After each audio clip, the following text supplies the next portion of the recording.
Hi everyone, Zoltan here, and in this video we will take a look at the GeForce 4, more precisely the 4200 Ti or Ti4200 from Median, and this is the newer, the AGP8X version.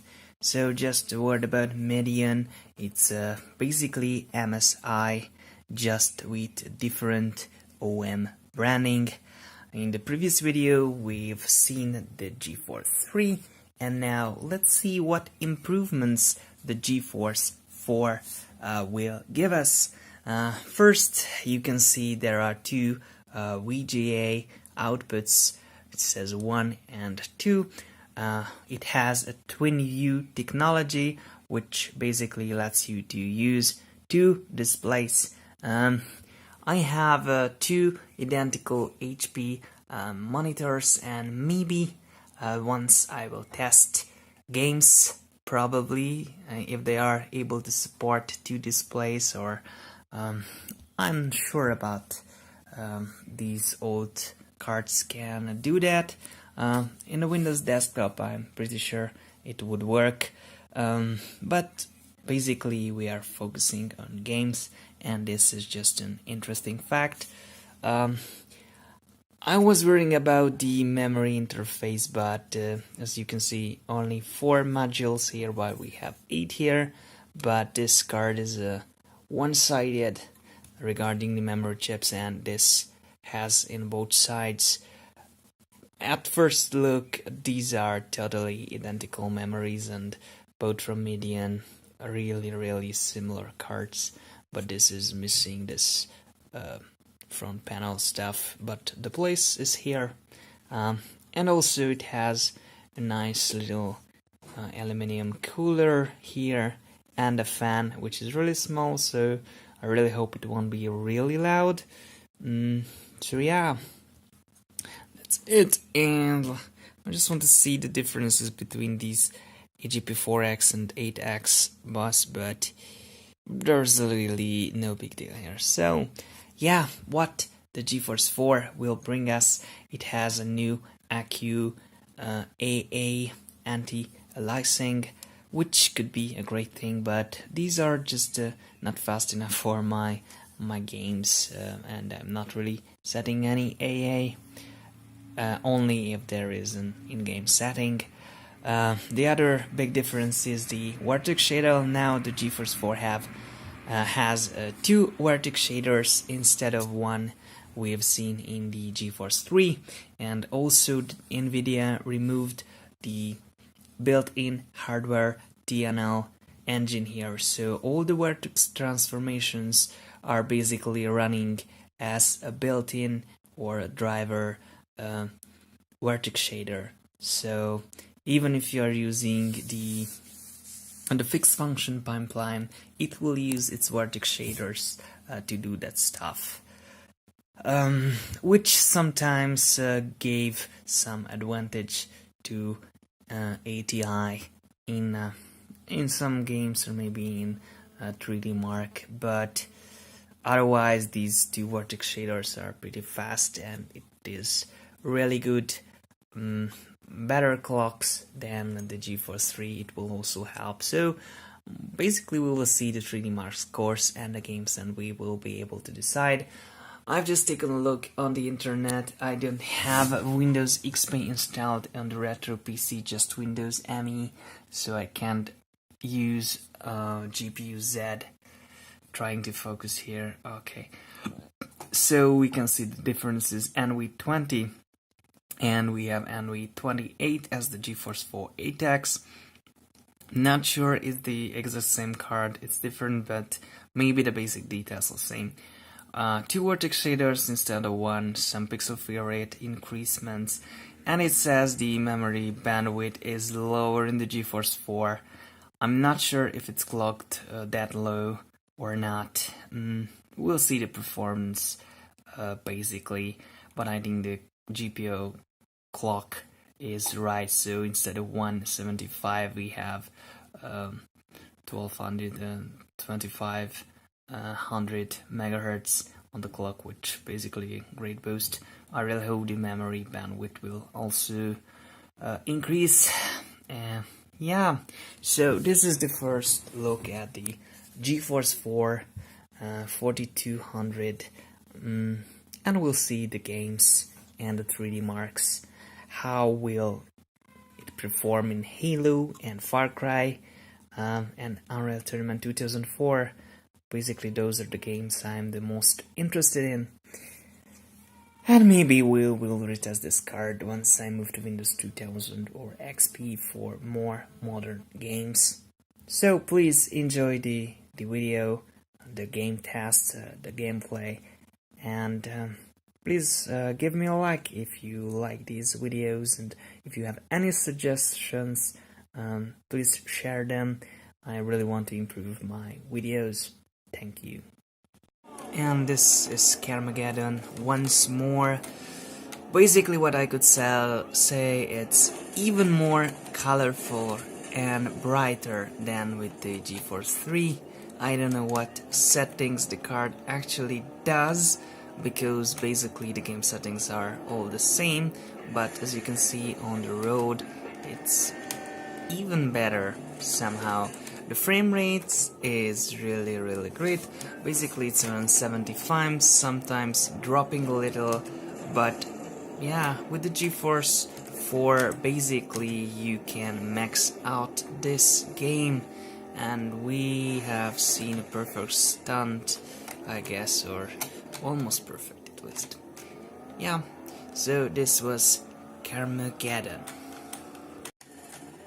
And this is GTA Vice City again with the maximum settings, native resolution on the GeForce 4, and I have to tell you, this is the best experience so far.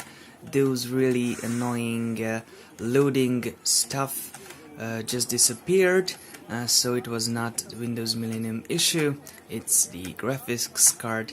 I haven't mentioned yet, but this card has 128 megabytes of memory. Maybe this or its better performance help this game, but yeah, it's pretty smooth. The FPS sometimes can drop significantly, but somehow it's still very smooth and very playable, and also is looking a little bit better with the reflections and texture, clarity, and everything. This is just a good experience with the GeForce 4. And this is Drakan, maxed out as well, native resolution. And the GeForce 3 was already really great for this game, but the reason I'm showing this to you now, also the textures here are better somehow. Okay, the frame rate is above 100 many of the times, and sometimes even 200, so this game is very well playable as well, and the GeForce 4. And this can be set for Revolt as well. Basically with everything set to max, I'm seeing 200 FPS, 150, so I won't show Revolt this time. It's just extremely well running. So just a little waiting for this fight, and yeah, it was great. So let's move to the next game. And this is Unreal Tournament, native resolution, everything at maximum, and what I could tell is the frame rate is even better than with the GeForce 3. It's extremely smooth, not a big difference, but really enjoyable. And the same I told with the Series M, is the colors is somehow really sharp, really vivid, even the textures looking really good. Yeah, so in games, even with OpenGL, also with DirectX, the graphics are really good looking. Yeah, so Unreal Tournament is enjoyable and running smoothly on the GeForce 4. Unreal Tournament 2004, native resolution and everything at the lowest. I try to put some settings to normal and check it. Yeah, it's playable that way, but the frame rates are dropping for like from 70 to 60, from 40 to 30 and things like that in some places. So I decided I keep the high frame rates and enjoying the more playable experience here. Bifrost is a very demanding lever. It's a really large terrain here, and as you can see, sometimes it's going below 60, even around the 40s. With the GeForce 3 it was lower with 20 FPS or something. So basically I'm playing this game with the same setting as I played it with the GeForce 3, but it's much smoother and I can avoid the really annoying frame drops. So yeah, this game is playable, but I'm still not setting everything to higher amounts. But yeah, it's really great, really nice resolution and everything. The textures are blurry, but still it's enjoyable. And this is Quake 3 Team Arena. What I can tell is the settings at maximum native resolution, just like with the GeForce 3, but the frame rate is totally capped at 91 frames per second. I've only seen in very little places with some extreme maps and when a lot of enemies around, some little frame drops, but basically with the GeForce 4200 Ti, this game and all the Quake engine games, I think, perfectly playable, and it's looking really sharp as well. So yeah, this is a nice card for these old games. And this is a Serious Sam on the GeForce Ti4200. Basically it's still the native resolution, 1280 by 1024, and quality settings. What I could tell is the same setting as with the GeForce 3, but somehow the graphics looks better. It's like some kind of texture filtering applied, the colors are more vivid and like more effects. I'm not sure, but Serious Sam has a lot of small settings, and I believe the quality settings is different for each graphics card, because with this card it looks extremely well and also performing very well. There are some frame drops, of course, but basically it's above 60. It was really playable with the GeForce 3 as well, but with this card is even better. I really enjoy playing Serious Sam with this video card. And this is Halo on the GeForce 4 with 1280 by 1024 with the fixed function, but the textures at high particles are on, and yeah, basically the maximum you could set in this game. Yeah, looking really nice. It's playable. You can see high frame rates most of the time, sometimes dropping down, and you can see these kind of freezes where it's loading. Yeah, but basically it's looking really good. And I have also tested the 1.1 effect version, where everything is just looking drastically different with lighting and reflections and specular highlights. So in the next part I'm showing you how it looks with shader model 1.1, but I have to set everything to the lowest, and I have to set 800 by 600 to be able to play Halo with that graphics. So you have to decide with this card if you want to play it in high resolution and fairly well, or you want some really nice looking environment but low resolution and maybe also much lower frame rates. Okay, and this is with shader model 1.1 enabled. As you can see, different parts of these corridors lit differently with different colors, and also the ground, the walls and everything has this shininess, reflection, these emissive parts of the walls. As you can see, the light of the gun also looking really nice. And the frame rates actually with the fresh reboot is pretty acceptable, but with this setting you can see much more of these loading lag stuff. So yeah, and the frame rate again is around 40, 30, sometimes 60. So yeah, maybe a 1024 by 768 would be acceptable, but the lows are extremely lows with those settings, like under 12 or under 20, yeah, between. So basically this is Halo with the GeForce 4 card. Hard to decide, basically much better than with the GeForce 3, but the hard decision if you wish to play with these nice shaders or not, because the native resolution is just impossible with this mode. Yeah, under 10 frames per second. So yeah, that's an issue. So okay, so these were the games, and now let's take a quick look at the 3D Mark scores, and we are finished with the GeForce 4 version.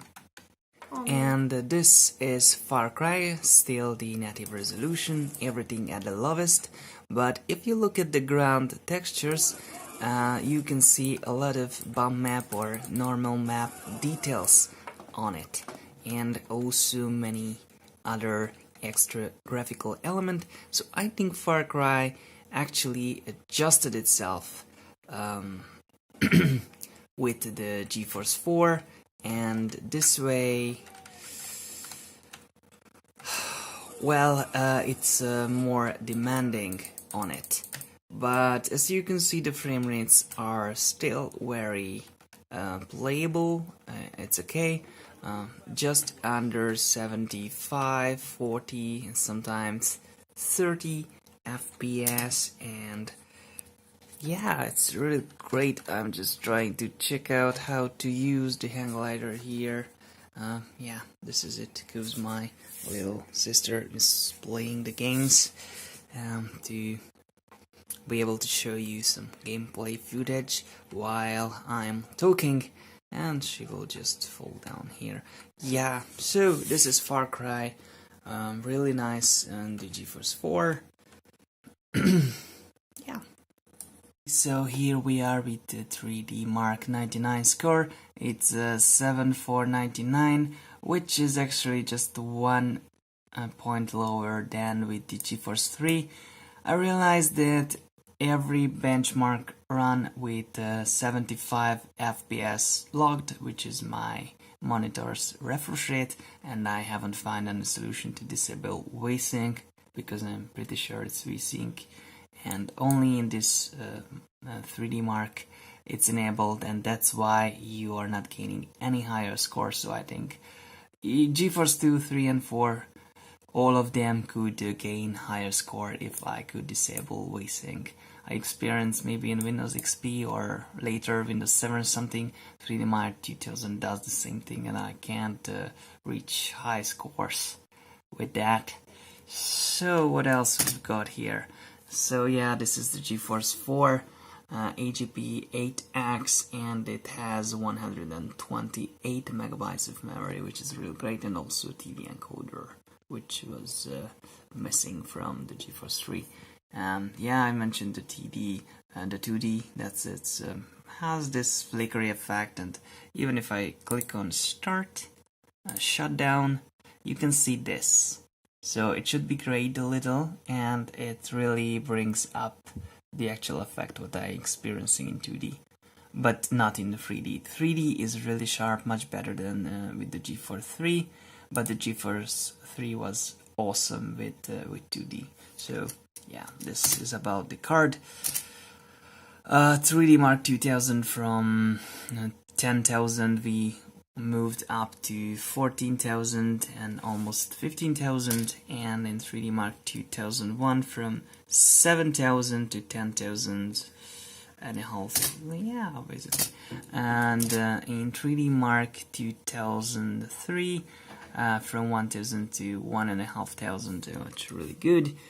Fair rate increased by 1.5, I mean, yeah, not double, but 1.5 increasement, so it was around 1,000 whatever. And the vertex shader is just double the GeForce 3 level, and yeah, pixel shader 2 is not present, and all these are just improved as well.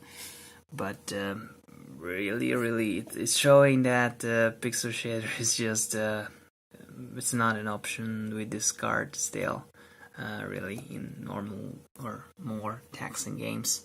But the fixed function is actually really strong in these two cards, the 3 and the GeForce 4, of course. So these are the 3D Mark scores, and just a little look back at the score of the GeForce 3. Yes, I mentioned nice improvements, and here is of course the fixed state of the cards. Just a quick 3 image. So this was GeForce 4, and I will share the graphs as well for this card comparing to all the previous cards. And yeah, I hope you enjoyed this video as well. Please subscribe, like the video, and comments as well if you enjoyed it or not, just tell me.